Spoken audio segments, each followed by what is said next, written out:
Or wanted to have a say in what movies are chosen for watch-alongs on YouTube channels? Do you want to have your voice heard? Are you disappointed in the channel owner's choices? Now you can.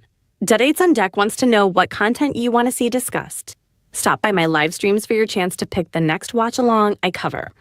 Throw your hat in the ring when you give $5 or more in Super Chats during my next live stream.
Howdy, gang, and welcome to yet another edition of Friday Foolish. This is another segment of Into the Zone, where me and Candice are going to be talking about more of the first season of the original Twilight Zone, sprinkled in with some episodes of Twilight Zone from the 80s.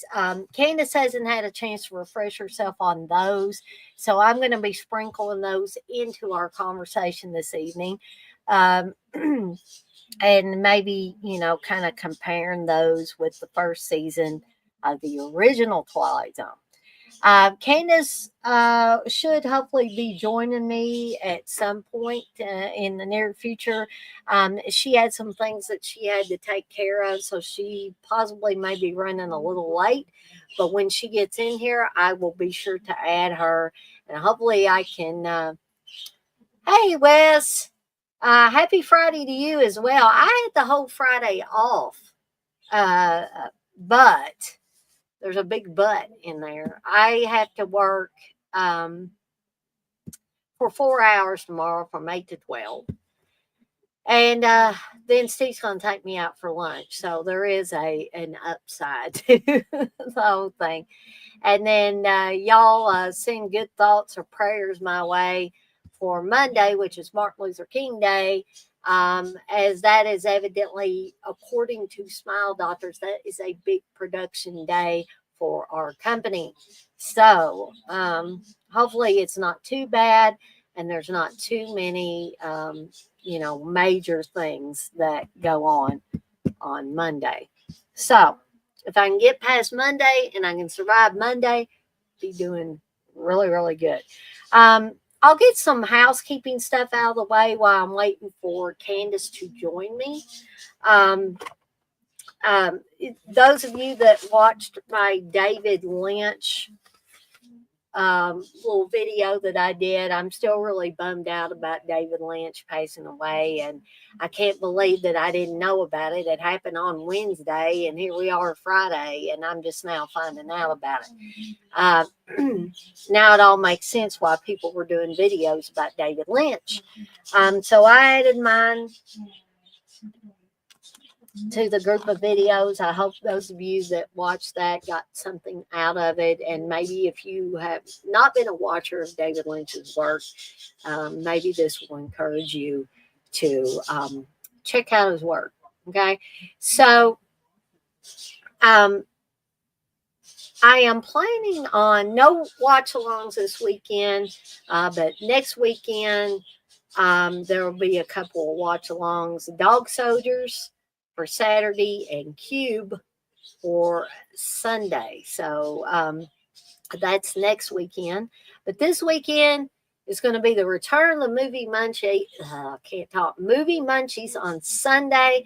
I'm going to be making Grandma's Killer Mac and Cheese, taken from a recipe from the Castle Rock Kitchen Cookbook.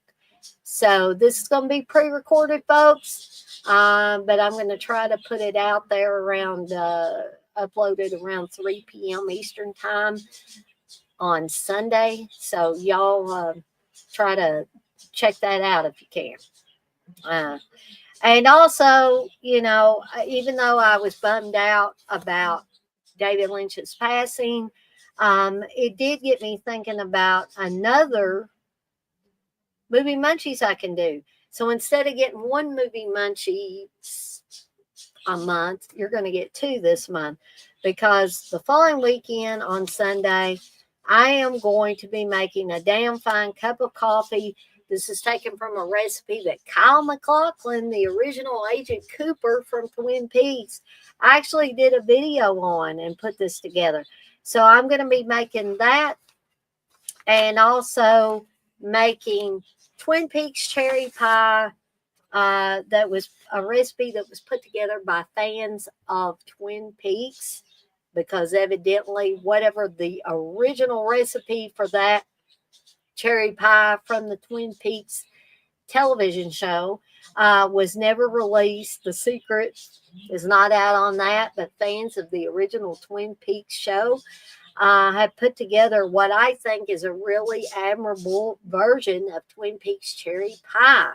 So I'll be making a damn fine cup of coffee with some cherry pie this next weekend. So be sure to take a look and check out that video when I do that.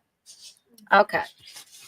So what else do I have coming up? I've got some new programming coming up.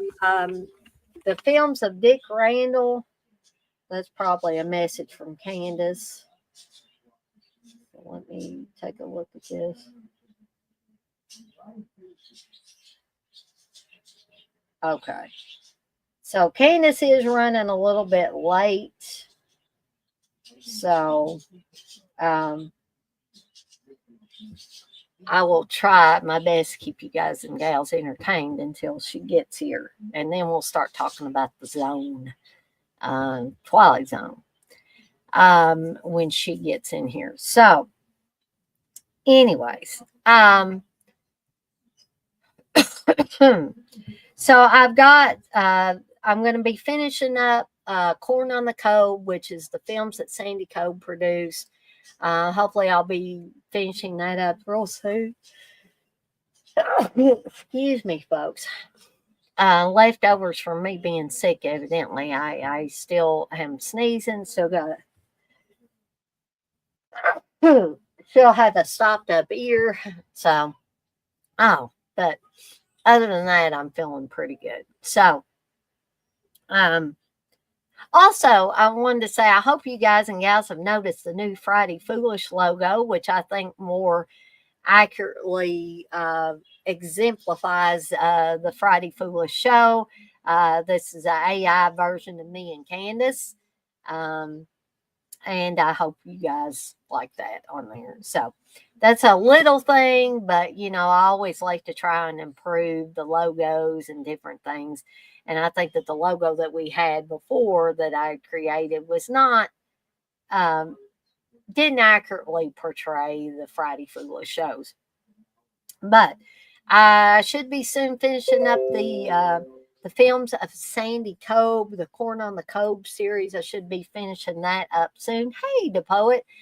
And Also, I'm going to be doing a segment called Dick's Picks about the films that Dick Randall produced. He produced a lot more films than Sandy Cove, so expect that to be a little bit of longer series than Corn on the Cob. I'm also planning on doing a series of streams on Canon Films, only the Golden Globus era. I was going to cover everything, and then I realized that it might be more appropriate um, to do just the Golden Globus stuff because more people are going to be familiar with that. That's going to be where the more entertaining films are at. The ones people know, the sci fi, the horror, the action type stuff. So I will be focusing on uh, films that Canon Films had something to do with in one way, shape, or form as far as the Golden Globus era. So if anybody's interested in joining me for any of that stuff upcoming, please let me know, and I will be glad to try to fit you in to those streams. Okay. Um, Trying to think if I've got anything else I wanted to announce before Candice gets on here. If anybody has any questions for me about anything that's coming up or anything you'd like to suggest, I still do have the video for the virtual suggestion box. I see Candice is on here now. She saved me from being extra boring. So, um, but I'm going to go ahead and add Candice real quick here. Hey, Candice. Hey, Dana. Sorry I'm so late. Oh, that's okay. 12 minutes. That's not super late. I was rambling on about different stuff on here. So making announcements and stuff. Um, Now, Candace, I know I sent you some messages, but you probably haven't had time to even think about those. But I did not know for sure if you were ever a fan of David Lynch. Yes, I enjoyed Twin Peaks. Hmm. What I've seen of it, I've not watched the entire series, but what I have seen of it, I did enjoy it. I think I got to maybe second season because there's how many seasons are there? There's just a few, right? Yeah, I'm trying to remember exactly how many, and I can't for the life of me. And I don't have my Twin Peaks set back here with me. And then, of course, 2 3 years back, they had the resurgence of Twin Peaks, which was the Mhm. continuation of the original Twin Peaks, like 20 years later or whatever, Yeah. um, which was good. But I still, when I want to watch the optimal version of Twin Peaks, that original Twin Peaks is what I go back to. Um, but I was telling everybody a little bit earlier that I did not realize that David Lynch passed away on Wednesday. And Yeah, I hadn't noticed until later that night. I was like, I didn't know he passed away, and Chris was like, yeah, yeah, he passed away. I said, well, thanks for telling me. and Steve knew about it too. And I said, well, why didn't you say something, Steve? I said, usually you tell me when somebody, that we share a love of their work or whatever, has passed away. He said, well, I thought you would have known. I said, well, that one slipped under my radar. Hey, Ghost. And I think David Lynch was 78. Really?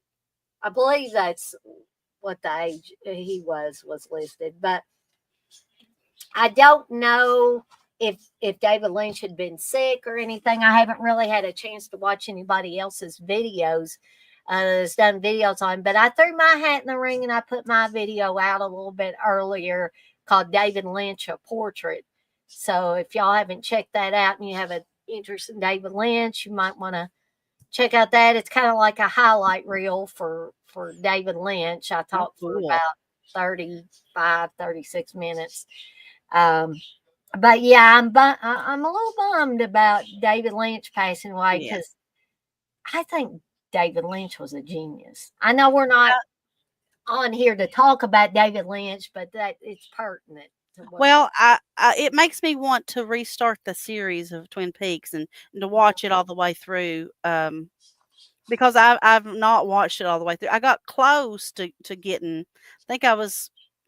I really can't remember. It's been so long since I've seen it, but um, it makes me want to restart it and to start from the beginning and just take it all in and watch it from the beginning to the end. So That's what I'm gonna do too. I'm actually gonna restart it and watch it all the way to the end. And I actually had a toast to David Lynch. I was gonna do it on my video, but I forgot. And I had some champagne or California champagne. It's more like wine, but it's referred to yeah, as California champagne. It's a little bubbly, and I was going to have it on the actual video, but I forgot. And so I just finished. I had my glass with not all the way filled to the top, people, but I had some bubbly in there, and I toasted to David Lynch. I don't know that David Lynch ever drank champagne, but just I just thought that might be a nice send off you to gave Mr. him a toast anyway, so I gave him a toast. it's the Uh, thought that matters. hey, Phil, it's good to see you in here. I haven't Hi, seen you in a while. your Uh, toast. Phil's probably been busy with his own channel because I know he was putting some stuff out on his own channel, Come which on I am in. so. I just want to bring this up because Chris has been putting some stuff out on his channel as well, and I've seen stuff that Phil has done, and I just want to promote all these people that are doing exciting new things with their channel. If you haven't Phil says I wish. Well, you can let me keep thinking that, Phil, because I see new stuff on there. I check you out from time to time. um, but I've been so excited and wanted to promote these people that are doing new and exciting things with their channel. Chris has got his Crater Mania channel up and running, and he's doing all kinds of really cool things. And I was in one of his last live streams for a little bit, and Chris did a wonderful job. It's a very relaxed atmosphere, and Chris knows his stuff. He knows his stuff when it comes to these movies, and he's passionate about it. And, Yeah, I hate to say this, but the majority of YouTube, I'm not saying everybody on YouTube, because Chris is on YouTube, Phil's on YouTube, me and Candice are on YouTube doing our thing. There's a lot of people that, Dead Pit's on YouTube doing their thing, and they're all doing great things. But sadly, I've noticed that the majority of YouTube is, how shall I say it? It's not about entertainment so much as it is, or putting out information about stuff that you love. yeah, It's more about, you know, who can I rag on the most? And that's why I like watching Chris, and that's why I like watching Phil, and that's why I like watching Dead Pit and all these other guys that and gals too, like I said, that are doing new and exciting things, is because not only do they make stuff entertaining, but they're showing us their passion, their love for movies and pop culture and what have you, instead of who can I rag on today, who can I rag on this week. I'm not really interested in ragging on anybody or having anybody rag on me. Just a public service announcement for me. I'll get off my soapbox now, but I did want to um, bring up the fact that I'm just super excited to see all these people coming out and doing their thing. And it's just amazing. it So, is. mhm. And Chris, I know he's promoting the heck out of his stuff. I see stuff on Facebook and stuff. I'm so proud of Chris, and I know Candice is super proud of him as well. Well, yeah, because it's something that he's wanted to do for years upon years. I mean, for the longest time. I mean, as long as we've been together is something that he's wanted to do. So to see him finally out there and doing it, and which I didn't think he would ever do it. I just thought that Chris was very hard on himself, and I was like, you could do it, and I know you're going to enjoy it. And he's really enjoying it though. I'm proud of him. I am, because like I said, it's something I've seen him wanting to do for so long, and he's tried to do it. But he never would make himself, push, to actually do it. But so I'm really proud to see him finally putting forth and doing his own thing. Well, and I wanted to say that I was glad that he decided to go the live stream route, because I Yeah, think Chris is in his element when he's on a live stream. And I think because me and Candice had been talking back yeah, and forth, and me and Chris had been talking back and forth. I'm not going to give y'all the whole spiel, but, in essence, Chris was trying to do pre-recorded videos. And, when me and Candice were talking back and forth, Candice was telling me how relaxed Chris seemed to be when he was on my live streams, or when he was on maybe Dead Pit's live streams or whatever. And I'm so glad that Chris, like, something must have went off in his head that, hey, why don't I just do these as live streams, because I can interact with people.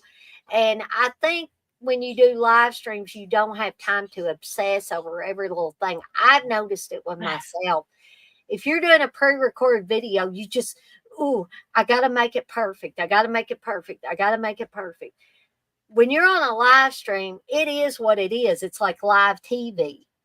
If you make mistakes, you make mistakes.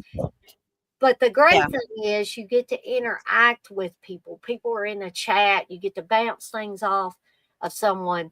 And I just think that in Chris's case, especially, that was the route for him to go. And I'm glad that he found that little niche for himself.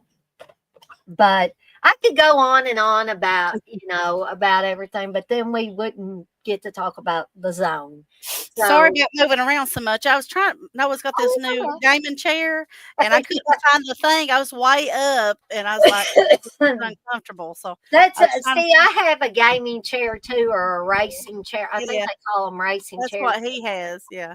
And yeah, it took me forever to figure out how I wanted it positioned and stuff. And I'm going to have to get me another one sometime soon, because I got one on the cheaper side, and the covering is starting to, probably because I had my butt in this seat so much. Yours looks a lot like his. It's Mhm. got like a reclining thing on it, and Yeah, I ended up tying my recliner thing up because I tried it out a few times, and it felt like I was going to break it off. And so I was like, yeah, nah, I'm not going to do that with this. yeah. So, But I'm sorry I was so late. Uh, it's not a big deal. I mean, people must be preparing for the big snow that's coming, like the 1-inch snow or whatever, because I I've even through all the other snows and stuff, I've not seen so many people like in line at Walmart, because I actually took a picture. I was going to send it to you, but my phone, it was died and I couldn't Uh-huh. write you or anything. So they were like lined out, like all the way around, like almost to where the groceries and stuff. It was to the groceries. And we got in line. Thankfully, it started moving kind of fast and quick, because I was Yeah. like, I'm gonna be really late. And so I finally got out of there, and people were like getting like water and bread and And milk. And milk and the staff yeah, of life, weren't they? yeah. So after I get done doing this, I have to go back because I couldn't get everything that I wanted because I was running late. And I was like, I can't move in here anyway because people's like just crowding it Right. up. So hopefully when I go back, it's not going to be as bad. Well, I'm Candice, if hoping. we need to cut this a little bit shorter, then that's perfectly fine to do that. Um, but I guess we'll go ahead and Chris says snowpocalypse 2025. Yeah, I forgot to get his little donuts that he wanted. He like Oh he's no, so no, big. no. I have to go back and get those. That was like I ordered groceries and had them delivered today. And when Steve came home, well, not right when he came home, but just a few minutes ago, he was like, "Did you get me any chips this week?" I said, "No, Steve, I forgot, and I forgot to ask you if you want them." He said, "That's okay, but I feel bad that I forgot to get him some chips." Um, but we'll go ahead and we're going to talk about uh, a few more of these season 1 episodes. It's going to be like a highlight reel. We're not going to deeply analyze every single episode. And then, like I said, I will sprinkle in a few of the Twilight Zones from the 80s. Princess, yeah, you sure did. I saw 2 bags in the car, and your mom said they was hers. Broke my heart. I forgot to tell her to grab a couple because I mean she walked back there and got some. I was looking at other stuff. So, but yeah, Dana, I guess I'll just let you choose the ones that you want to talk about because I didn't get to go back and watch any of them. It's been a crazy, that it's been a crazy week. Yeah, we can.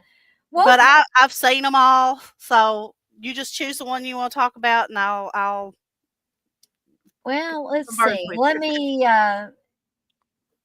Well, we talked about Time Enough at Last with Burgess Yeah. Meredith. We talked about the first episode. Where is it, everybody? One of the and I talked a little bit about Walking Distance, which was the one I wanted to bring up, the one from the 80s too, that I was trying to find last week, and I was like having a hard time. But hold on just a second. Let me okay. So the episode from Twilight Zone from the 80s that I think is similar to Walking Distance, where the guy stops and has to have his car worked on, and he notices a sign for his old hometown that he grew up in. And when he goes there, it's like he's been transported back in time. He sees himself as a child. And Ron Howard, or Ronnie Howard, as he was referred to, because he's an itty bitty kid. I mean, even younger than he was on the Andy Griffith show on this. Yeah, because that was the first season, so that was like 59. Yeah, right. So he was itty bitty, yeah. Mm-hmm. And he's just as cute as a button on there too. So, but the episode from Twilight Zone from the 80s that I think is similar to that one is called One Life Furnished in Early Poverty. And it has, it's from a story by Harlan Ellison, which I'm a big fan of the writer Harlan Ellison as well. But Peter Rieger, like I said last week, from Animal House, who played Boone on Animal House, plays a writer, and he's kind of burnt out and stuff like that, just kind of in the same way that the man in Walking Distance was kind of burnt out with his job. He wasn't a writer. I forgot now what he was. That's awful. Candice, you don't recall what the guy was in Walking Distance, do you? Now, he was an astronaut, right? He may have been, or either that, or maybe he was an ad exec or something like. I don't know. I can't remember now. I can look it up and see. Okay. Oh, the poet. That's nice. He's sub to Chris's channel. Oh yeah, thank you. Phil said he could use some chips. I wish I could send you some, Phil. But anyway, why Candice, or did you find it, Candice? He is a vice president of an ad agency. The one that I was thinking about the astronaut, is the first episode. Okay, yeah, because there are a lot of episodes in the first season of the original Twilight Zone where people are either military or they're astronauts or something of the sort. Now, I really love Walking Distance. That episode is one that I don't know. It kind of gives you like that nostalgic feeling because he gets to take a walk back into his childhood. He gets to see things, and like I said, it kind of reminded me of that episode of Quantum Leap Where Yeah. he gets put back. I forget who he gets put into. But anyway, he gets to see his family, he gets to see, his brother that I think went off to war, and, I love Quantum Leap. I love Calm Leap too. Maybe that's something that me and Candace can cover at a later date. Yeah. I would really like to do that. Um, but in the One Life Furnished in Early Poverty, Peter Rieger plays a writer, and he returns to his childhood home in search of lost treasure. And what his lost treasure was is he used to collect these little army men, and he tells this girl who had a one night stand with him after one of his writing lectures.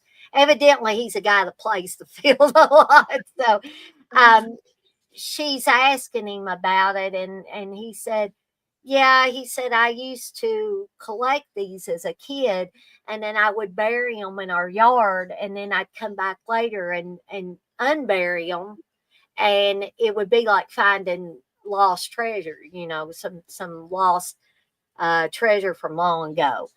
So all of a sudden, he just has an epiphany or something. He's like, I gotta go. And she's like, well, go where? And he's like, I gotta go back home. And when he goes back home, it's night. He gets out of the taxi. He goes to his old house, and the house looks like it's kind of boarded up, like nobody has lived there. And he starts to see if some of his toy soldiers are still there. And when he does, he gets real sleepy, and it's like he goes into a trance. And when he Yeah. wakes up, he's back in time, and he meets his younger self. Wow. And I thought the stories were pretty similar, even though I'm sure Harlan Ellison probably wasn't responsible for walking distance, but they were very similar and very, heartfelt and whimsical. Yeah. Makes you feel, just like Candace was saying, makes you feel nostalgic for Yeah. you were a kid. But both of these episodes, the one from the original Twilight Zone and the one from the Twilight Zone from the 80s, are both very, very good episodes. Yeah. 'Cause there's a part, I always remember he goes to, I think it's like is it it's not a gazebo, it's something he goes to, Oh, he um goes to the there's a carousel that he yeah, goes to, there but there's it might some kind of festival or something going on. yeah, he goes to something like where the band plays, and Yeah, he sees his exactly. name, like, carved into Yeah. I don't know if it was a gazebo or what it was, I can't remember. It was something, but I remember he seeing his name carved um, in whatever it was. And so, Candace, is there one that you want to bring up? If there's a title that you can Well, remember. I've got them pulled up here in front of me. So, let's I see. kind of wanted to go back and forth so it's not just me prattling on all the time. Oh, did we talk about this one? I really like this one. We may have and we may have not. Because this is one that we would always watch. I always bring my dad up. I mean, because this is who I watched him with. This Right. was one that he really, really loved. Did we talk about One for the Angels? I don't think we did, but this is one of my favorites too. So I'm glad that Candace brought this one up. Yeah, and it's got Ed Wynn in it. If you know who Ed Wynn is, I mean, if you might have watched the Ed Wynn show, he's in Mary Poppins. I always thought that he was the voice of Tigger growing up, but come to Mhm. find out he wasn't the voice of Tigger because I brought that up to Chris and he's like, I don't know. I said he said he sounds like Tigger, but I don't think he was the voice of Tigger. And I remember looking him up and say he's not the voice of Tigger. So I always thought that he was Tigger. But this episode, like, I don't know, it's it's kind of pulls at your heartstrings a little bit. Um, he is Edwin. He plays a Lou Bookman, Mhm. and he's like this traveling salesman. Back then they used to have these travel salesmen who goes and sells trinkets and aprons, and you've seen stuff like that where back in the especially in the olden days. I mean, there was even traveling salesmen whenever I was a kid. They may still be. Yeah, Um, I mean, probably ours. you don't really hear of them like they used to. Remember they used to come around, Dana, and sell like the encyclopedias? Mhm. Yeah, because There's actually, speaking of, I know we're not talking about Tales from the Dark Side, but there was a Tales from the Dark Side episode called Black Widows, where there was a traveling salesman coming around selling encyclopedias. but yeah, I always remember that growing up. I remember they coming to our door and stuff. But this episode, he's lives does he live in the apartment, Dana? He lives in an apartment when there's this Yeah, little yeah, I girl. think he lives in an apartment building. And there's this little girl that he becomes, um attached to, I guess. She's probably about 7, 8 years old. Mhm. And she really likes him, and he's real good with the kids. The neighborhood kids come around him, and he's real good with them and stuff. But when you start watching it, you notice like some man hanging around, and it's Death. Mhm. And Lou being I think it was his name, Lou, right? Yeah. Uh-huh. He being the salesman that he is, he talks Death into giving him more time. He doesn't want to die. He's like, I still have unfinished things that I need to do. Right. And Death basically makes a deal with him. He's like, well, I can do that for you, because I think he says like he still hasn't made the sale of his life or something like that. Like he's still got the greatest pitch, like the sales pitch. And he Mhm. said he still needs to do that. And they said, well, I can do that, but that little girl, Maggie, I think her name was. I don't even know her name. Let me look here and see what her name, because I don't know what to call her. That sounds right, but you know how my memory is sometimes. Maggie, yeah. Okay, so he says, well, in your place, she has to die. And, Lou doesn't want her to die. And that is his name, right? Yeah, Lou. Lewis. Okay. So, he's trying to do everything in the world to make Death take it back. He's like, take me right now. I don't want to I Right. don't want to die. Um, but I mean, what do you think of the episode? I love the episode. I love that episode too. And actually, I've got a counterpart from the Twilight Zone of the 80s that I can That's talk kind of about like it. here that's similar. It doesn't have kids in it, it doesn't have young kids, but the idea about death Yeah. and, if they can't take the person that they meant to take, they got to take somebody else and all that. And it's got a little more comedy in it and stuff. But I love the original, one for the angels, because it shows a main character that is, although they're flawed and they try to get out of being taken by death. Yeah. When they realize that somebody they really care about is going to be taken in their place, they forget Yeah. everything that they were ever worried or scared about, and they just say, "Hey, take me." Yeah. That is what I call unconditional love, like the love we're supposed to have for our spouse and family members and stuff like that. And it's all about, an innocence that a child would have. And also Lou has that childlike innocence. Yeah. I think that's why He he gets does. along so well with the neighborhood Yeah, kids. he does. Uh, And I think that's why they were drawn to him, and I think that's why Maggie was so drawn to him. And she actually goes into a coma I believe, if I'm remembering correctly. But I'll tell you what I really loved about the whole episode, and you probably will agree, is the ending to it.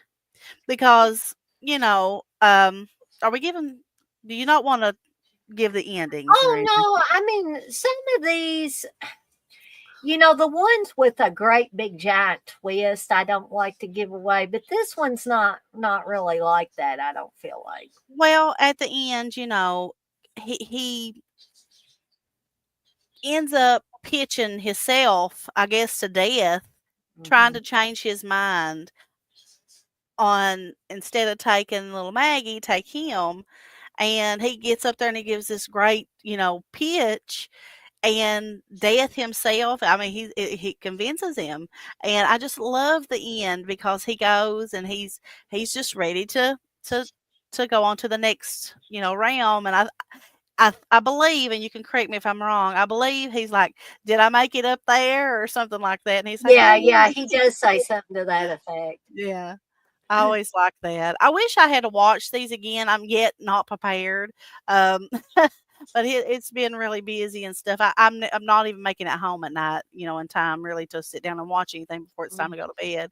No, You you're doing an excellent job, Candace. And I have, in the meantime, I finished up, between the last time we did a Friday Yeah, Foolish and today, I finished up the episodes, and almost refreshed myself on the ones from the 80s. I did. There were a few that I didn't. well, I But have a long weekend this weekend, so I can sit down and watch the whole second season. Um, yeah, I've got to start on the second season, so I'll be prepared for the next time we yeah, do Friday Foolish.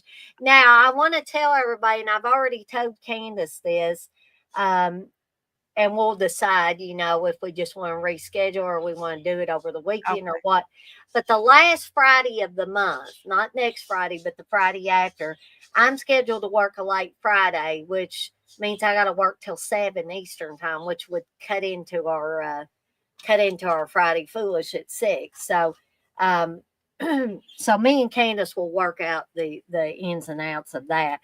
But the episode that when Candace was talking about one for the Angels that seems similar to one from Twilight Zone from the 80s, um, was Welcome to Winfield, which stars Garrett Graham.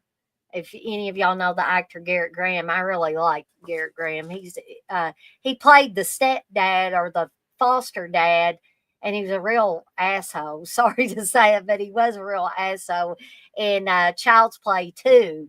He played Andy's foster dad. yeah, And he was one of those really anal guys about don't touch anything in the yeah. house, don't um, but he gets taken out by Chucky.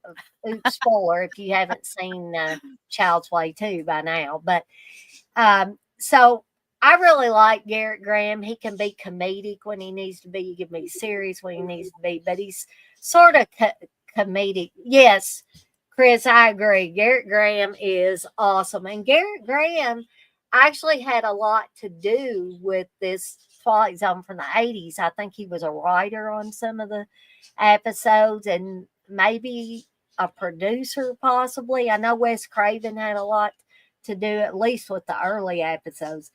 But he's actually an actor in Welcome to Winfield. So he Hmm. plays Death. And it starts out with a young boy, I think he's 20, and his new wife is sitting there in the hospital. And we don't really know what's wrong with him. It could be pneumonia or something. They've got oxygen going to him. And we see this person, this man who appears to be dressed in white. He's got white shoes. You see the white shoes walking into the hospital. And the boy becomes visibly upset and he's like, we got to get out of here. He tells his wife, we got to get out of here. We got to get out of here.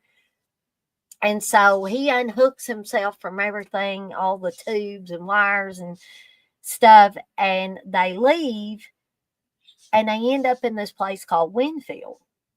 And all the people in Winfield are supposed to be dead, and they are supposed to have already went to where they're going to go to, you know. Well, somehow, Garrett Graham's character, he had a predecessor, Chin, he calls him. And Chin apparently let these people live in this out of the way place called Winfield where nobody really knows where it's at.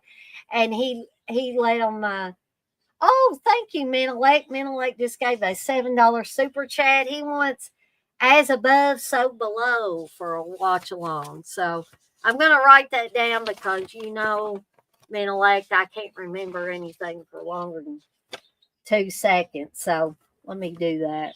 And thank you again for the $7 super chat.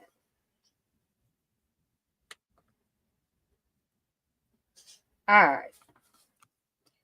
So, yeah, that is a good pick. I'm actually, looking forward to watching that again. I don't think I've ever seen that one. As above, so below. It's been a while for me. I think I watched it with Steve. I want to say that's where I watched it.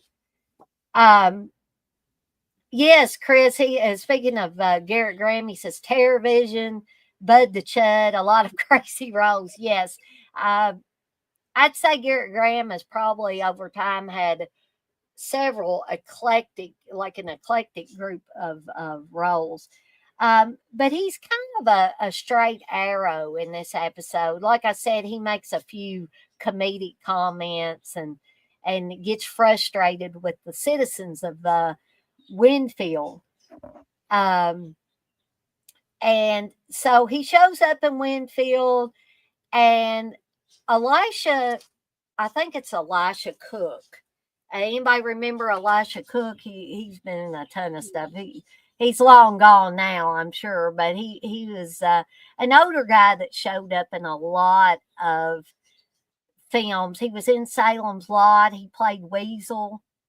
He was the one that when Larry Crockett come out of his real estate office, he said, "It's getting warmer." He was the one that said that, and he was always drinking and stuff. But Yeah.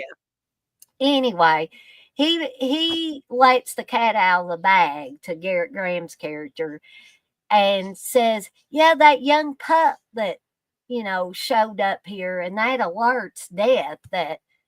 Oh, that's that young kid that I'm looking for, that 20-year-old kid that I'm supposed to. He passed away at 94, Tom. So he lived a pretty good life because he always that man always looked old to me and everything I saw him on, but he was a good actor though. So Death wants to know where's the young pup. And, Henry Gibson is also in this. If anybody has seen Henry Gibson, he's on The Burbs and Oh, yeah. been on a bunch of other stuff. He's part of the Illinois, I hate to say this, but he's part of the Illinois Nazis, I think, on the Blues Brothers. But Henry Gibson has also had a lot of different roles. But I love Henry Gibson. He's on the episode of Chris can confirm if I'm right or not, on the episode of Erie, Indiana. I need to go back and watch Erie, Indiana. Yeah, there's an episode where I think like all this stuff is getting lost, and it's like going to like this special realm, and he's like a part of it. If I remember correctly, I could be wrong, but I believe that was the episode that he was on. He was the little guy that I guess was taking care of all. That's a great show, by the way. Yeah. I actually had the whole series, and I have not went back and watched it yet. I need to. Yeah, it's basically the Twilight Zone for kids. Yeah, I would agree. But it revolves around a boy and his hometown.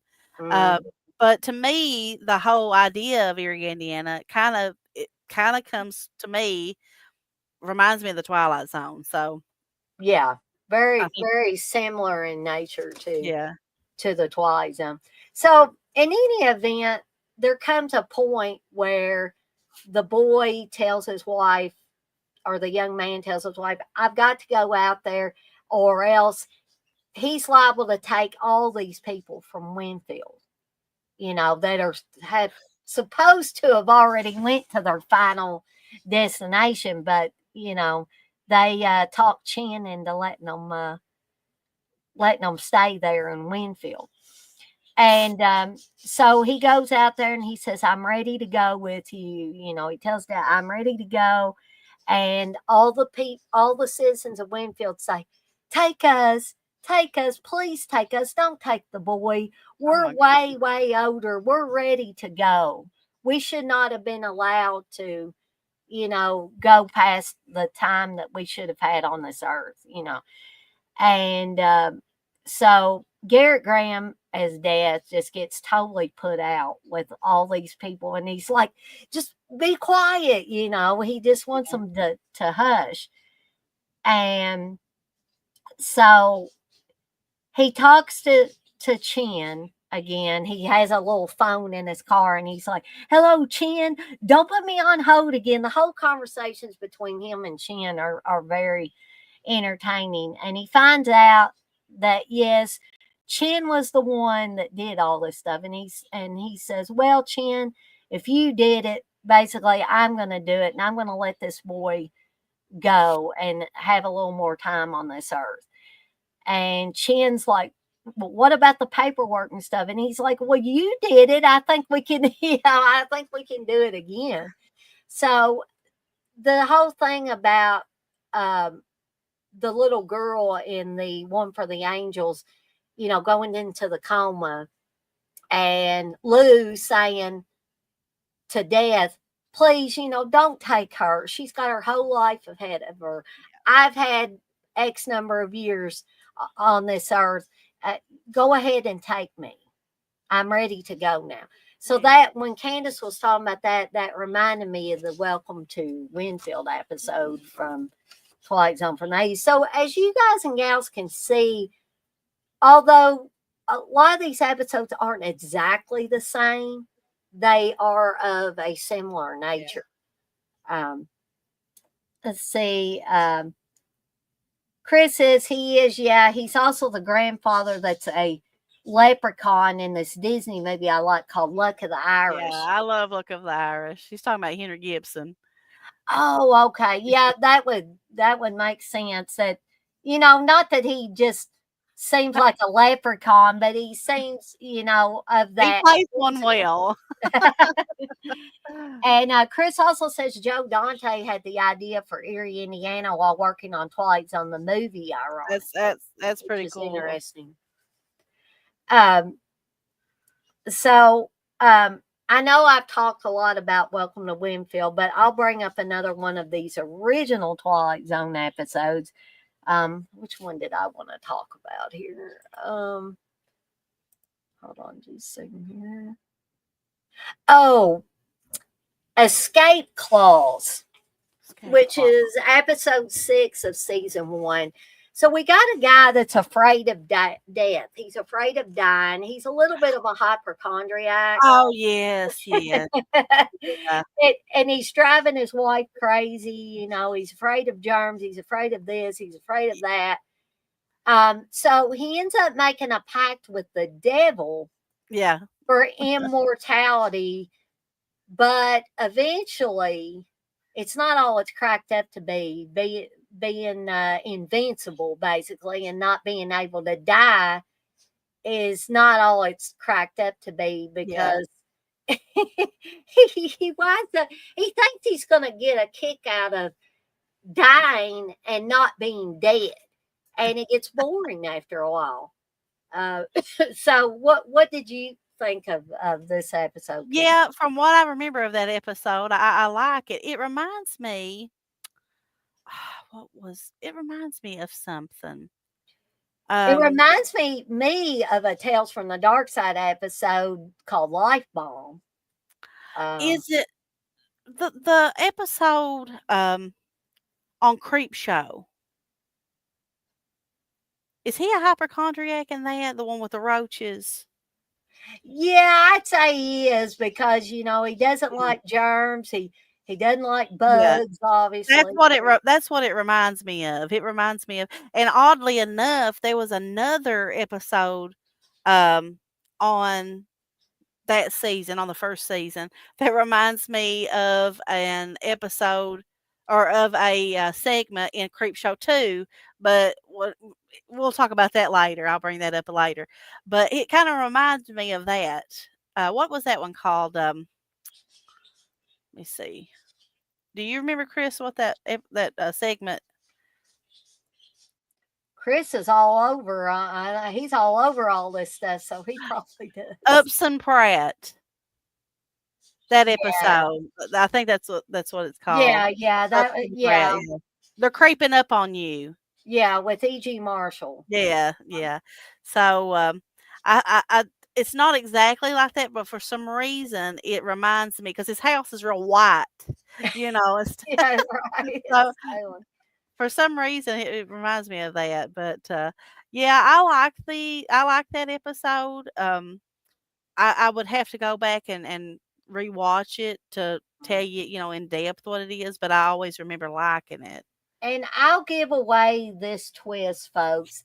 There is a twist to this story, and the twist is that because he cannot die, he ends up accidentally knocking his wife off of the roof of their apartment building or wherever they're at. Oh yeah.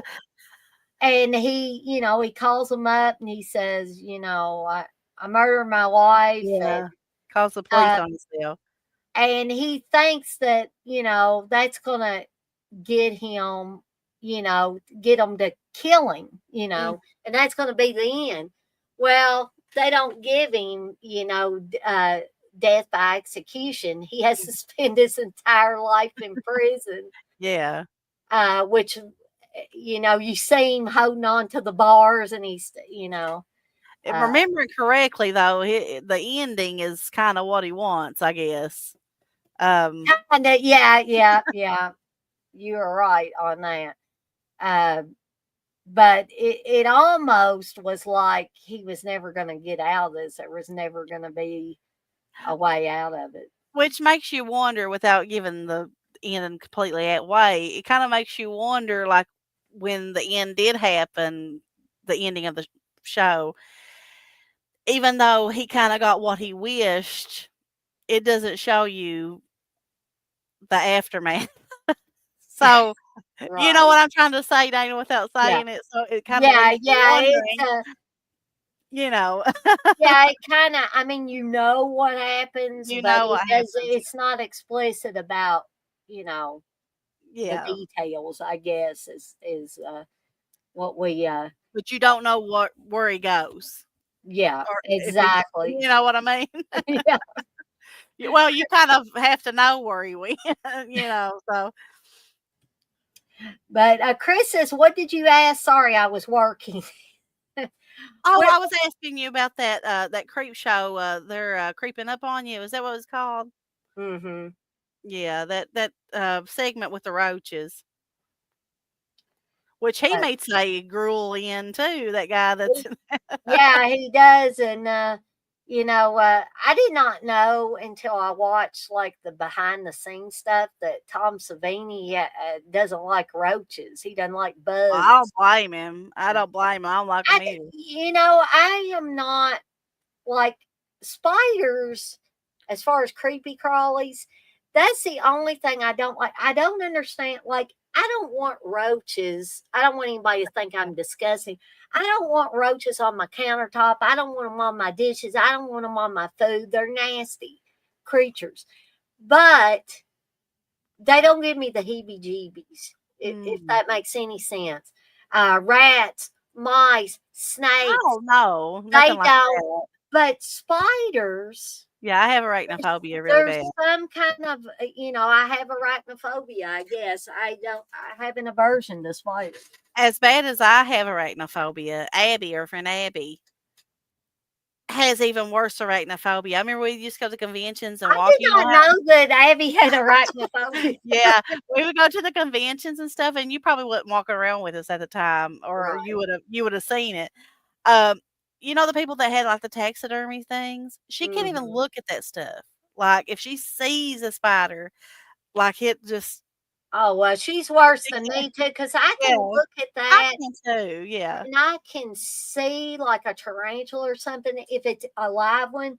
As long as nobody tries to put it on me, if you try to Yeah, put it on me, I'm gonna freak yeah. out. But Now Noah, my son, he had 2 spiders. They were jumping spiders, and oh god, that would drive they were very, very me. cute though, Dana. They was like little bitty, and they were like dogs. Like, have you ever seen Lucas the spider? The little spider with the big eyes, and it's like a cartoon or whatever, I like a don't think big, so. I and don't think so. he's just got a little cute little kid's voice and stuff.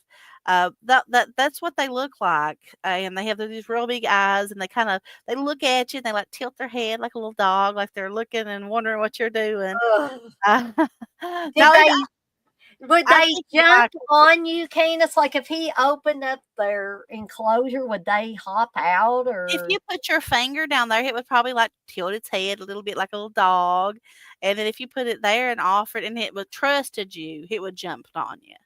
uh But I would have to show you pictures of them, and you're like, "Well, that's not as bad as I thought," and you well, maybe won't. you can send me to no, I won't want one, but you can send me pictures. I don't generally get freaked out over pictures. It's Yeah. just that if and I can watch movies about spiders. I've seen Arachnophobia, I've seen Kingdom of the Spiders, Oh, but yeah. all the time that I'm watching that, like every time I watch Kingdom of the Spiders, I'm like, You even start feeling though I know that yeah. tarantulas are not native to this area of the country, I still I feel would rather weird. I would rather see a tarantula and have a tarantula fall on me Mm. than these little spiky spiders with the that's slick and got the little like little, I don't you like know. garden spiders either. Those things are big. Now that's what I'm afraid of. And one time, I know this isn't about the Twilight Zone or anything like that, but I have to tell this story about Chris. When we were up at my parents one day, I don't know how it got in there, but Chris was just standing there and it was nighttime and we were getting ready to leave. And he stuck his hand, he was standing up and I was like sitting down and my mom and everybody was sitting in there. And he stuck his hand down in his pocket and I seen it and it was like it went in slow mo. He pulled Oh, his hand out of his pocket, and then what made me look at his hand was that he would the because he like jumped kind of, and he pulled his hand out of his pocket and wrapped around his finger. And Chris has got pretty big hands. Wrapped around his finger with the big spiky like legs uh, was a spiky spider, and he ugh. slung. I would have too, and I would have been there. And he's not Chris isn't like how we are. I mean, he doesn't want a spider on him, but he's not like scared of 'em. I've seen him pick them up. He's Uh, not gonna like scream and carry on. no, well, he did then. And he flung it off, and I about died. I was scared. I didn't want it nowhere near me, but I was Right. laughing so hard because that was a brutal looking spider. It was like scary looking. Yeah. So I hope you can't hear those dogs next door. They're whining. No, I'm not hearing anything. Probably if I can't hear it, nobody else will hear it. So, Good.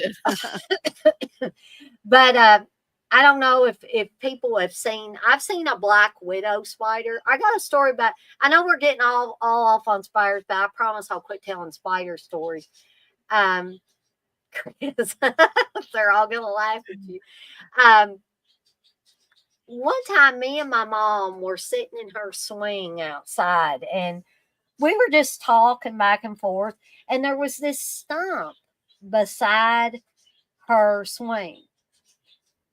And this just goes to show you how, I know that black widows are deadly spiders. Yeah. Those and fiddler spiders, as we used to call them, brown recluses.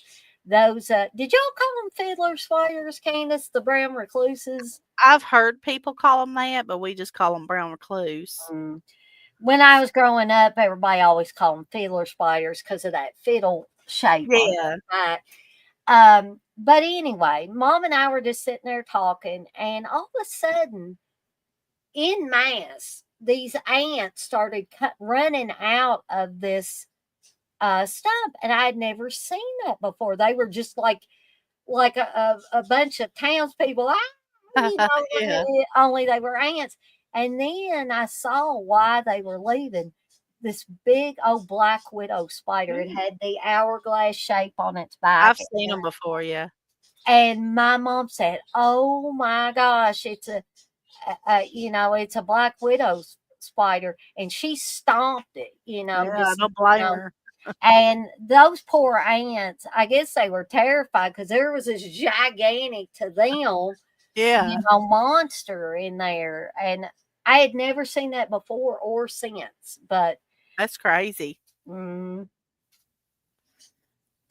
cobwebs in the changeling. Oh yeah, I remember.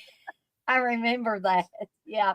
Well, do you remember in Ever Since Her Hands and all those cobwebs that's covering all those inventions and stuff? So that's a lot of cobwebs. Well, I'll tell you one more like movie related story, and then we'll get back to Twilight Zone. But there is a scene, and anybody that has seen Deadly Blessing, directed by Wes Craven, you know exactly what I'm talking about. Sharon Stone, in one of her earlier roles, is terrified of spiders. And she has this nightmare that these hands are holding her mouth open, and a big old spider, I'm talking a big old spider, drops in her mouth. And Ooh. I'm like, oh, every time I see that scene, it's like, ooh, ooh, ooh, I and wonder if it was a real spider. I don't know. I'd probably have to look that up. But she wakes up out of the nightmare, and obviously Sharon Stone had to have something dropped in her mouth because that Yeah. was her. And it, uh, it's like tarantula level size. And she wakes up from the nightmare and she's coughing and gagging and all that stuff. Ew. It's just, oh, No, I don't think I could do that for no amount of money. I don't think. no, no way. Tom said even the ants were scared. That's nuts. Yeah, I mean, I guess it was like a gigantic monster was coming after these little bitty ants, because Yeah. these were not even those big black ants or big red ants you would see. They were little ants. So anyway, off the Swire stuff and back to the zone. Um, so Candice, did you talk about the last one? I got totally I think off that's on. the one. That's the one you talked about was the last one. Okay, so we'll turn it back over to Candice and let her pick one. Yeah, escape clause. That was the one.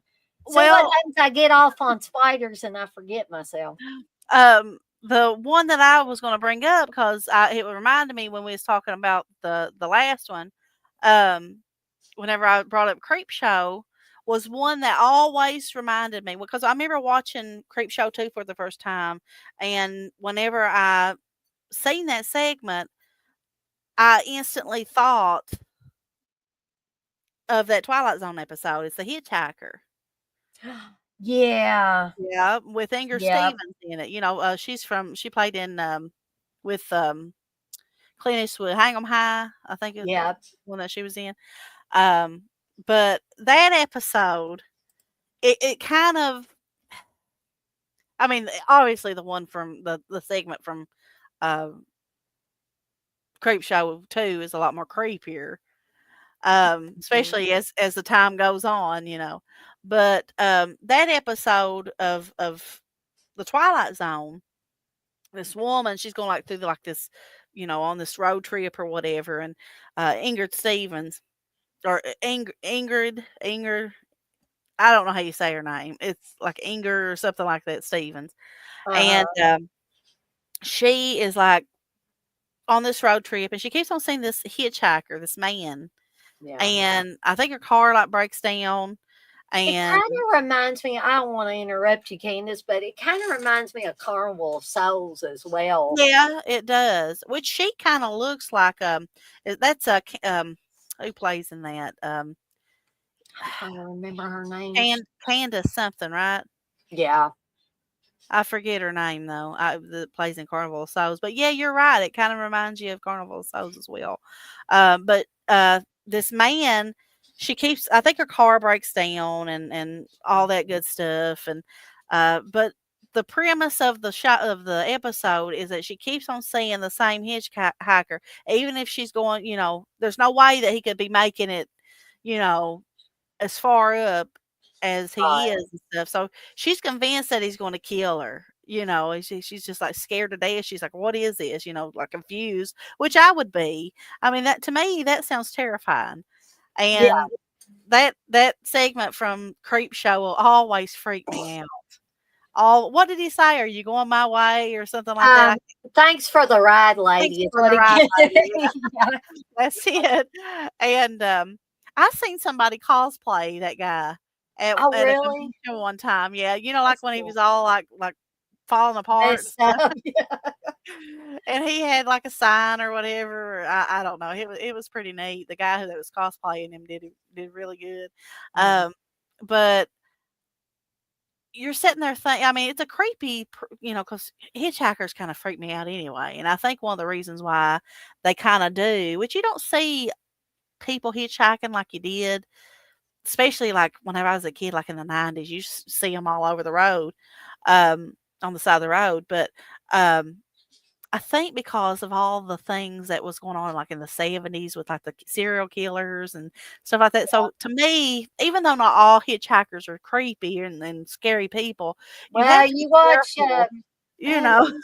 you watch something like The Hitcher from 1985, 86 with Rutger Hauer.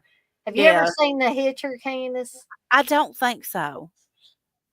You would never, ever, ever, ever pick up a Oh, hitchhiker I if won't you anyway. watch that. And I would never, even if I drove, because Dad told this creepy story about he picked up a couple of hitchhikers one time I remember you years and telling me years ago. that. Yeah. Yeah.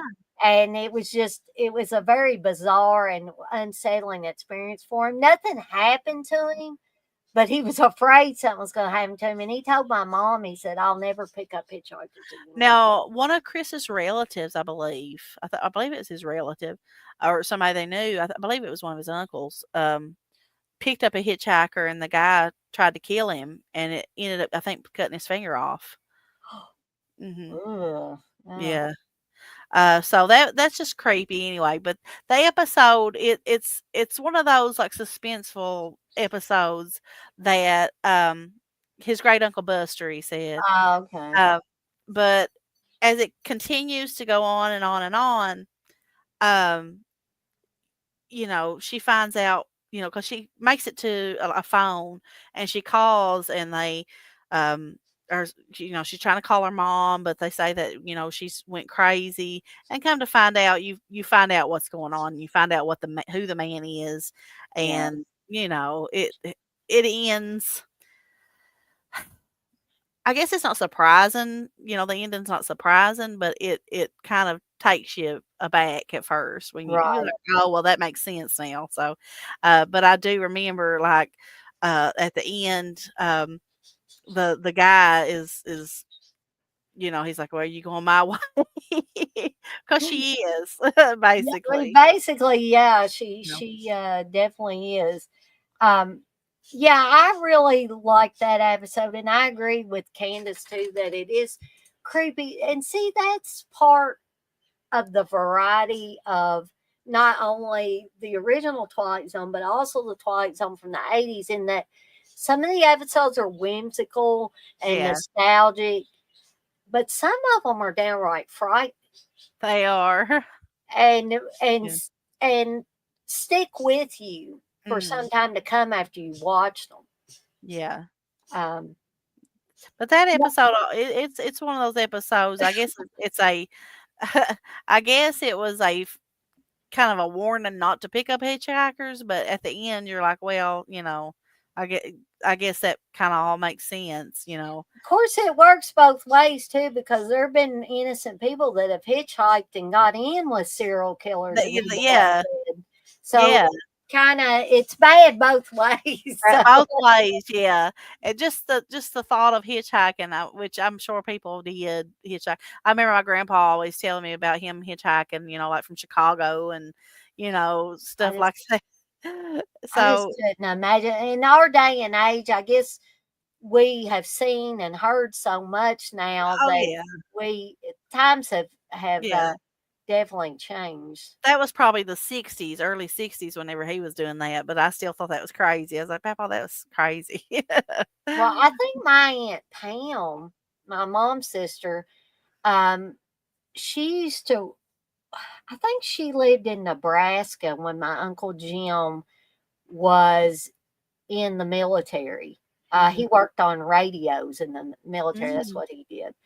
I don't think he was ever in combat or anything, but I think that's why they were in Nebraska. He was probably on some base out there in Nebraska. But hey, Russell. Uh, Hey. but anyway, I remember my mom, and my recollection may be a little fuzzy, but she didn't hitchhike from Nebraska back home to visit my granny and granddaddy and stuff, but she would ride Greyhound buses Oh, yeah. Yeah, and my come grandpa home. would too. But I rode a Greyhound bus one time, and I don't think I will ever want to ride one of those ever again anywhere. Yeah. Because I don't know if I told Candice this story or anybody on here this story, but the one time I did go on a Greyhound bus and went up to Wisconsin for a convention where I thought I was going to meet Ted Ramey for the first time and didn't know about people canceling back then. Got up there to Mm. Wisconsin and he had canceled. Were you by yourself on the No, thankfully I was with my cousin Jed, Oh, so yeah, I wasn't, and I had somebody of the male persuasion with me too, which was, you that's know, good.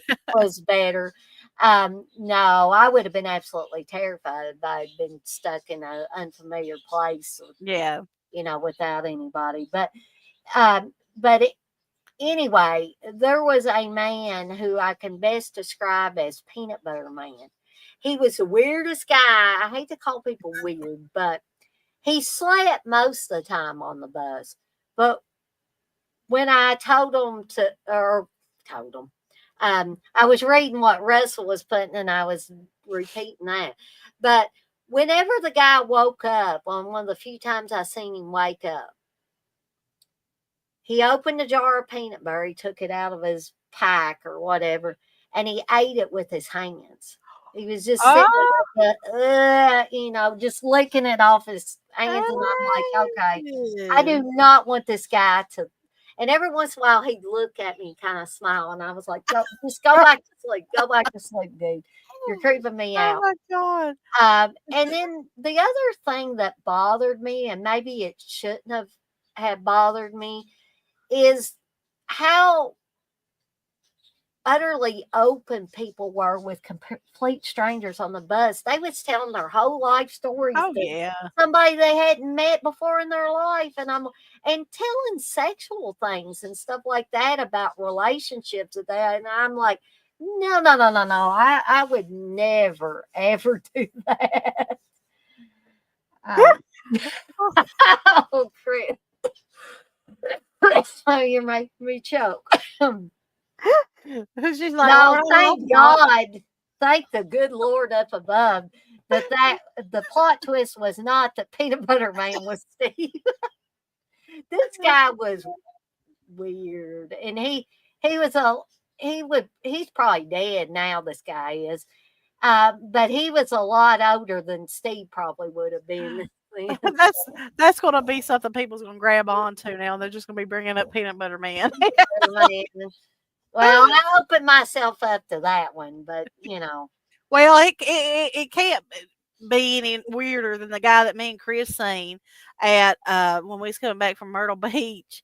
That was we're gonna call him I don't know Split Man because he was doing the splits. He was doing this aerobic man or something because he was doing the splits on the stairs at the rest stop and like bobbing up and down and like. Do you remember me telling you about that? He I was think I do. Aerobics man, Chris. He was basically he went down. Okay, have you seen this is the best way to describe this, and I know that this has nothing to do with the Twilight Zone, but I have to say it now that I've already brought it up. Do you remember that movie? I can't remember what it's called, but it's called Jamie Lee Curtis and John Travolta, and they're doing those aerobics. Oh, is it Perfect or is it's something else that it's called? Just look up John Travolta and Jamie Lee Curtis aerobic scene. Uh, That is what that guy was doing. He had his hands down on his knees on the stairs, do a split, and he was gyrating his lower region, if you know what I'm talking about, up to his face. I know that sounds ridiculous, and I know it sounds like it can't be done, but that guy was doing it. He I was like, I'm having this vision in my head that probably is going to not leave for a while, but it reminded me. Did anybody see that video that Jamie Lee Curtis and Jimmy Kimmel put together? I think it was Jimmy Kimmel. now what was it now? It was a video that they put together reenacting that scene between her and Yes, John Travolta. Did you see that? that's it. That's what that guy was doing. That's what he Oh, was doing. That's what I'm trying to. You know what they were doing. That's what. Okay, you know what Jimmy mhm. Fallon Yeah, had. You know he had. Jimmy Fallon. Yeah, You know sorry. he Yes. had something down in his pants, right? Yeah. Okay, that's what that guy was doing. Chris can tell you. I mean, I'm not. Chris was. Chris was. I mean, he was in hysterics, and Noah was in the back seat. He was in hysterics. I said, "Guys, you all hush. He can probably hear you." This guy was on a bench. He at first was doing it up the stairs. I mean, he had like his legs spread down into the splits on the stairs, a gyrating, like basically bouncing these steps. I don't know. Chris says there's no appropriate description of what that man is doing. It was like Richard Simmons on crack. I mean, on speed. Chris says that guy was doing a lot more than what you're saying. This guy seemed like he was on stronger edibles than what I was on at the time. Yeah, I do remember you telling me about the edibles that have been consumed too, Candace. Oh man. Not me. I wasn't. I didn't partake. No, Candace didn't partake of the edibles. And that was just a weird thing. And I can only imagine me seeing it normal. What I was witnessing, I could only imagine being on an edible and seeing this. I mean, Chris was just in hysterics. It was the craziest thing I've ever seen. But I can only imagine like the first time, Steve tried those gummies and how he acted. And I know I've told this on a stream before, but can you imagine if he had seen that, what he would have been doing? He probably would have been, if he had been with y'all in the car or whatever, he probably would have stuck his head out the window. Well, Chris, I had to keep him because he was like yelling. He didn't realize his voice was so loud. And I was like, Chris, Right. keep it down. And my brother missed every bit of it. He was in the bathroom the whole time. And by the time he come out, that guy and his family left. But he was with his kids. And his kids were doing. I mean, this was just. I tell you, the biggest regret is not recording that guy. Because I mean, That people could just, have been something we showed on Friday Foolish. but just picture that Jimmy Fallon and that Jamie Lee Curtis thing. Picture Yeah. Jimmy Fallon. That's what he was doing, but worse. I mean, it was more exaggerated. So it was kind of like we were in the Twilight Zone. So Lord help. Okay, well, I hope y'all had y'all's. I started choking whenever Chris was talking about Peanut Butter Man with Steve, but then after that, and we went into this territory, it's like, but here's the plot twist: Peanut Butter Man was aerobics. yeah, he was reincarnated into aerobics man. But Yeah. oh goodness gracious sakes alive. Okay. Now, Candace, I know that you've got to get some other stuff at Walmart. So, do you want to cut this off at 7:30? Do you? I mean, does that sound good? That would be fine with me if it's okay with you. Yeah, no, that's fine. You gotta do what you gotta do, and I know that Candice don't want to be driving around all night long trying to get stuff at Walmart. So, um, but we'll pick. I don't know. We'll try to pick one or two more of these. Let's see. Let me pick one I want to talk about real quick here. If in just a second. Oh, uh, I want to talk about And When the Sky is Open, because you want to talk about a bizarre episode. This was episode 11 Yeah. of season 1. Do you remember this one, Candace? Yeah. So I was like, because it had been a while since I'd refreshed myself on the original Twilight Zone episodes. And so when I watched this one, I was like, what? Whoa, this is definitely going into Twilight Zone territory. This Oh, is yeah. weird, because you have 3 astronauts that go up in this space, and when they come back, there's an accident, I think, and both guys end up, or all 3 of the guys end up in the hospital. And one of the guys is still in the hospital. The other one is getting released, but there's no third one all of a sudden.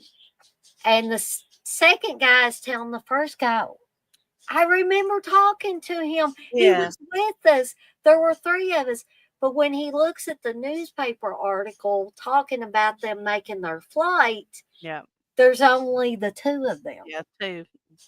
And he actually went to the bar with this guy. He says, I remember going to the bar with him. We were having drinks. We were celebrating. And the guy goes to call home, and nobody knows who he is. Yeah. And it's like he just, vanishes eventually. And everybody thinks the second guy is crazy, Yeah. because he keeps going back to the first guy who's still in the hospital, and he says, I know he was here. Don't you remember him? This Yeah. is his name. And he's asking his superiors about it and all that, and nobody remembers this guy. Mm-hmm. And then the second guy disappears, and nobody remembers him. But the first guy says, he was right here. Yeah. He's been coming to see me. Doesn't anybody remember? No, they don't remember. There's been nobody else in this hospital room but you. And he's like, there was another bed. He was, and then he ceases to exist by the end of the episode. Yeah. But it's just, I think the reason why I like this episode so well is just because of how bizarre it is. There's really no reasoning to why these men are disappearing. Yeah, that's one of the that's really, to me, this is an episode that I actually forgot about that episode, but that was one that really, I guess,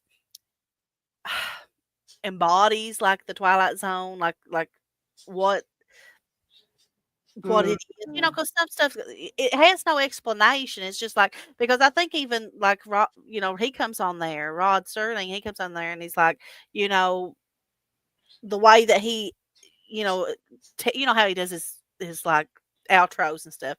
Mm-hmm. He even talks about like how they just disappeared, and it's like something took them, but they don't know what it was. It just like they just vanished into thin air. So there's no. Would you say there's no closure to that one? Really? I mean, no, not really. And I think that's what adds to. I hate to use the word charm, but it's the epitome of a great Twilight Zone episode, because you're not left with any closure, and you're just so bewildered by the end of it. It's another one that sticks with you for some time to come after you watched it. Yes, Tom, the To Serve Man episode, we're definitely going to be talking about that one at some point in time. So, because the reason to that one. One of the reasons why that's one I've been really looking forward to talking about, because I love Richard Keel. Yeah. And we have the doll of that one. Like they put out some Oh, cool. dolls. Yeah, yeah, that's Yeah, cool. they put out some dolls years and years ago. Lord, it's been, I don't know, 10 years ago or so.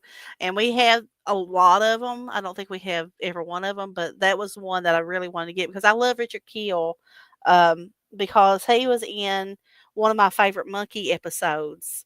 Um, I was a teenage monster. Yeah.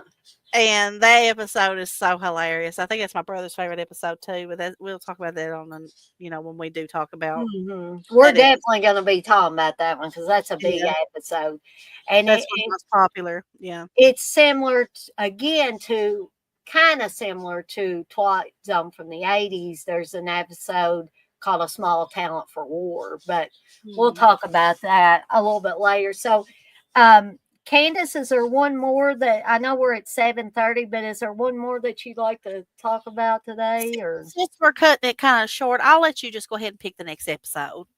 okay. Well actually, um oh, where was it? I just saw it. Hang on. Okay, A Stop at Willoughby. That's one I wanted to talk about. And it's all about a gentleman who has to take a train back and forth, I guess, between the city and home. And what happens is he's got a not very nice wife. I guess I would say not quite as bad as the wife on Time Enough at Last, who destroys your books, but she doesn't appear to love her husband the way she should. And this was episode 30 of season 1. So I know that name, but it's not ringing a bell. well, Maybe so it's not. this guy is an advertising executive, and he falls asleep on the train going home. And when he wakes up, he sees 1888, and he Oh, sees yes. Willoughby. Yes. Yes. I remember that episode. Yes. I know exactly the one you're talking about now. I'd forgotten about that one. Yeah. He wakes up and it's back in time. It's in the And 18. when he wakes up on the train the first time around and this happens, he's kind of bewildered and scared Yeah. and shocked and all that. And there's a different um, what do you call those guys on the trains that Conductor. yeah, I guess he's the guy that I guess takes your tickets and stuff like that. Okay. Conductor. Yeah. So I always forget my verbiage there, my wording. I that's what I call them. They might not be like ticket takers. That sounds perfectly right, Candace. So so there's a whole different conductor when he goes back in time, and he's saying, "Next stop, Willoughby, Willoughby." Just kind of a sing song thing. At first, he's frightened. Then he begins to see that this place, this Willoughby, is just exactly where he wants to be. Yeah.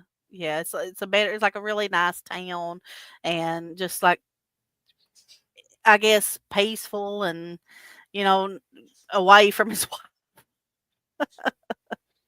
His Yeah, wife is really mean, too. yeah, she doesn't treat him right. He works very hard for him, Yeah. and you can tell he loves his wife, but she just doesn't love him back. Yeah. She wants material things, I feel like, instead of wanting love. Because doesn't he eventually like leave his suitcase on the train I to think he does. go back? I think Like, he does. And I'm going to give away the twist here, folks. So if you don't want to know the twist to this one, then you might want to step away or plug your ears or something. Okay. So everybody ready?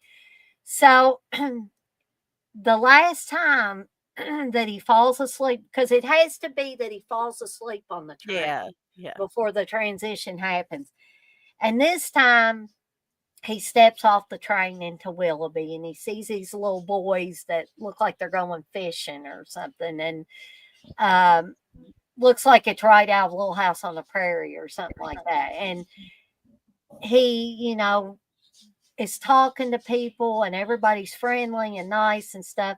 And then the next thing you know, what he has done is he's died.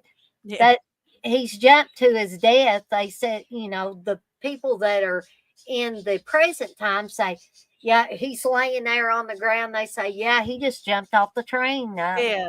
screaming about Willoughby, and he just jumped Yeah. off the train. So he died, but I guess Willoughby is sort of like a heaven for him. Well, like at the end, whenever they take him, like he's dead, it's the funeral home. Yeah, I've forgotten about that. Yeah, but the Willoughby and Sons Funeral Home, I Yeah. believe. Yeah, yeah. That I think that's I think so. Do you think he was like just like having premonitions of what was to come, or just Of his death. having breakdowns, or It's possible, but I just think too that even though Willoughby and Sons was the name of the funeral home, I'm glad you brought that up, Candice, because I had forgotten that little tidbit. I'm thinking that when he saw Willoughby was his version of heaven, and I think that that's where his soul went. yeah, that definitely. Because it was definitely a place that he longed to be. Because, like I said, he left his hat or his a suitcase or something on the train. I remember he went back because he wanted to go back to he wanted to go because he was like using the train to go back and forth to work, right? Yeah. Mm-hmm. Yeah, and then he did that because he wanted to, I guess, go back to Willoughby. Because I think it was the third time before he actually stepped off the train and went into Willoughby. Yeah. But there was no Willoughby there to step into, I guess. Not really.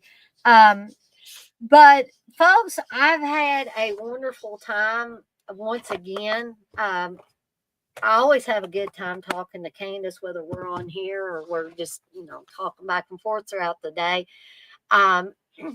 And I also enjoyed the rather entertaining conversation at some points that was going on. And me and Candice may talk about a scattering of episodes from season 1, but we're going to primarily focus on season 2, the original Twilight Zone. But there are just so many good episodes. It's hard to season 2 has a lot of good episodes too. So I'm excited. I'm gonna go. Like I said, I got an extra long weekend this week, this weekend. So I'm gonna take time to sit down and watch the season 2. Because I wish I had done that even though I've seen them all. I don't know how many times, like I said, but there's so many a season that it's hard to remember. Just like that one, I had totally forgot about that one. That episode probably would never enter my mind ever again unless something reminded me of it. Not because I didn't like the episode. I liked the episode. It was a really good episode, but it was just not one that I ever, I don't know, it never stuck in my mind for some reason, but I remember it definitely. But I'm excited about talking about season 2 because there's some really good episodes in season 2. I got to start rewatching that season 2 also. We'll probably start tonight. So, because like Candice says, there are a whole heck of a lot of episodes. There he is. Well, you're welcome, Russell. Russell says, have a great night, Dana and Candice. Thanks again for the thief stream. Have a good night, Russell. And I hope you can join us again or me or whoever I'm on here with. I've got a lot of hopefully cool stuff coming up soon, and maybe have some guests on here with me for some of this stuff. And be sure to tune in Sunday for the Grandma's Killer Mac and Cheese. It's not going to be a live stream, it'll be a pre-recorded video for the Resurgence of Movie Munchies. Candice, I know that. And the weekend after that, you're getting a second one in honor of David Lynch and in honor of Twin Peaks, I'm going to be making a damn fine cup of coffee with cherry pie. And Yeah, I'm excited for the resurgence because I've been looking for because I love that segment that you do my that shows. mom does too. My mom told me how much she liked Yeah, those. and I think pre-recording it is. Have you done pre-recorded ones before? I have, but it was rare the first time around. But then I was like, this would be so much easier. That is one thing that is so much easier to do Yeah, as a pre-recorded. I think. I mean, there's so much that you can do with it as a Mhm. pre-record. I mean, you could like all kinds of things. You can edit out the dead space. You can do Yeah. all kinds of things with it. I think it works well as that, and so I'm excited, about seeing your bringing those back. Yeah, and they will probably be. I know I'm doing two this month just because I got to be in my bonnet about doing a Twin Peaks related movie munchies. But normally from here on out, they'll be once a month. And I've got lots of cookbooks, including the cookbook that Candice and Chris got me that I haven't done all the recipes from that, but I'll be alternating between different cookbooks to pull things Yeah. out of. Now, this is just a thought, Dana, and if you don't wanna do it, that's totally fine, and I'm Mhm. not putting you on the spot, like you say, but it would give me a reason to go and revisit the series, Mhm. um, sooner than later, but if you wanna have a David Lynch for our next Friday Foolish, Mhm. like a kind of a, I don't know, tribute to him, if you wanna do that, I'm all for it, but if you don't and you wanna No, that would be fantastic. And then we once can we just get continue for the yeah, Twilight Zone. Yeah. yeah, that would be an awesome thing. It would give me not that I need an excuse, but it give me an excuse to go back and watch the Twin Peaks. I might try to go back and watch Eraserhead and Blue Velvet. I like Blue Maybe Velvet, yeah. maybe Lost Highway. Is there Lost Highway in Yeah. there? But I think I had a T-shirt from Blue Velvet. I think T-shirt Joe had made one, and I bought that for it's untelling where it's at now, but, I like that. I've not seen that in forever, so I might revisit that as well. have you seen Eraserhead, Candace? I started right whenever me and Chris first started dating, I remember messaging him, I said, "Have you ever seen Eraserhead?" He's like, I think he said, "Yeah," and I started to watch it, and then something happened, and I didn't get to finish watching it. I never went back to finish it, so I've never seen it, no. It's unusual and It was out there, yeah. yeah, and has a young Jack Nance in it. Mm, But it's worth it. If you like David Lynch's other stuff, I would say it's probably worth a watch. yeah. I even watched the short films of David Lynch, which was a DVD that came out several years ago. And you want to talk about bizarre? There's some bizarre stuff in there, but it's interesting. It's He's interesting. he's not the one that does the shaving video, is he? A short film about shaving? He may have. I'm not Yeah, and 100% as sure. a bo no, that might be somebody else, but there's a short film, and it's about, like and he's, like, shaving, and it's taking his skin off as he shaves. That sounds like something that would be David Lynch related. But before me and Candace get off of here for the night, I do want to leave you with a quote from David Lynch from his character as one of Agent Cooper's superiors in Twin Peaks. He would show up from time to time. He said, "Keep your eye on the donut and not on the hole." And I think that has a lot of resonance and meaning to me Yeah. for some reason. If you want to know more about that, I explain my philosophy on that quote, how I see that quote in the David Lynch video that I did a Yeah. little bit earlier. But, yeah, But if you wanna do that, I'm all up for it.